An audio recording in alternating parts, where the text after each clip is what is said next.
اللہ عز و جل کا لاکھ لاکھ شکر اور احسان ہے کہ آج کی تاریخ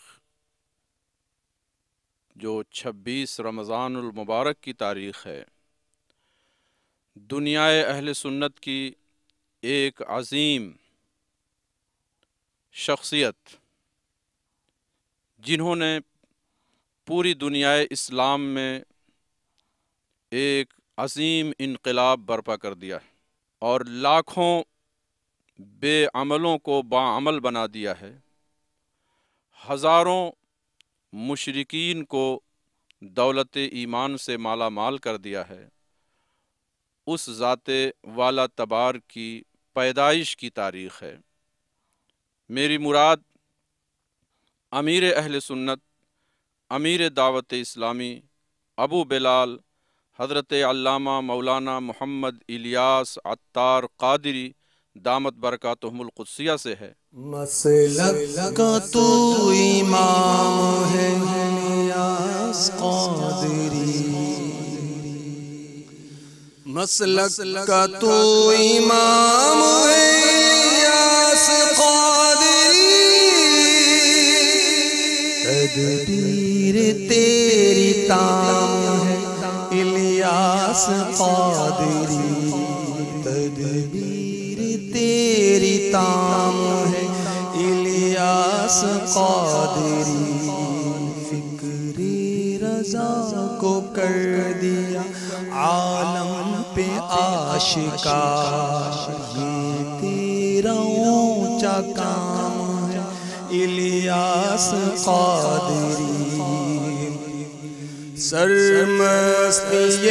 رضا کی ہر عالم میں دھوم ہے، جن سے میرا سابقہ سالوں پہلے پڑا، ان کے خلوات بھی دیکھنے کا موقع ملا، جلوات میں بھی میں نے ان کا مشاہدہ کیا۔ بحمدہ تبارک و تعالی سنتوں پر عمل کے معاملے میں بڑے ہی نادر اور اہم شخصیت ہے، اور انہوں نے خاص طور سے علماء اہل سنت کا ادب و احترام، تعظیم و اکرام کا صرف درس ہی نہیں دیا بلکہ اپنی زندگی سے عملی نمونہ بھی پیش کیا۔ الجامعۃ الاشرفیہ کے صدر شعبہ افتاء فقیہ النفس حضرت علامہ مفتی محمد شریف الحق امجدی دامت برکاتہم القدسیہ، جنہیں دنیائے اسلام نائب مفتی اعظم ہند سے جانتی ہے، انہوں نے خود بیان فرمایا مجھ سے کہ مولانا، میں جب احمد آباد میں گیا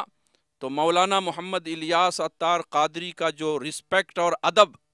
اور احترام علماء میں نے دیکھا، یہ ان کی اپنی ایک مثال ہے۔ اللہ تبارک و تعالی امیر اہل سنت کا سایہ اہل سنت و جماعت پر، عالم اسلام پر قائم و دائم رکھے، اور میں امیر اہل سنت کی خدمت میں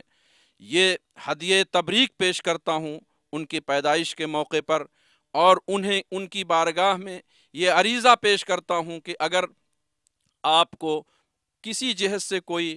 ٹھوکر لگے، چوٹ لگے، تیر کہیں سے آئے، تو آپ یہی جذبہ رکھیں کہ پھلدار کے نصیب میں ہے پتھروں کی چوٹ، پھلدار کے نصیب میں ہے پتھروں کی چوٹ، یہ حوصلہ نہیں ہے تو پھر بے ثمر رہو۔ بن مانگے عطا کرتے ہیں کونین کی دولت،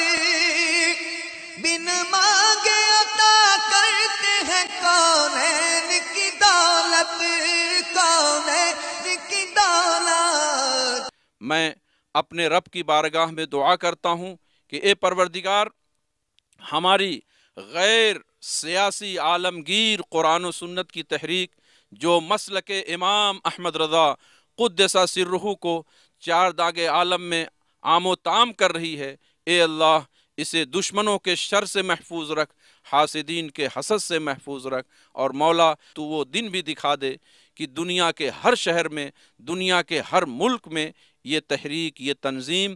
تیرے دین حنیف کی خدمات کا پرچم لے کر کے ہر جانب نمایاں نظر آئے۔ صلو علی الحبیب صلی اللہ تعالی علی محمد۔ مجھے اپنی اور ساری دنیا کے لوگوں کی اصلاح کی کوشش کرنی ہے۔